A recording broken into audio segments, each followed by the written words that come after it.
daring videographers faced the violent gusts of Storm Benjamin head-on in France on October 23rd.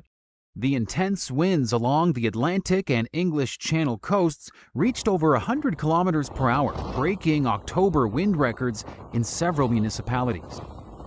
The whole of France was put on either a yellow or orange alert due to the powerful storm.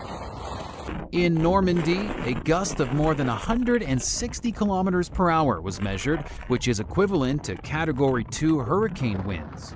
Local media reported that over 100,000 homes have been left without power due to trees or branches falling on power lines. Heavy rains and waves of 4 to 6 meters were also expected on the country's coasts.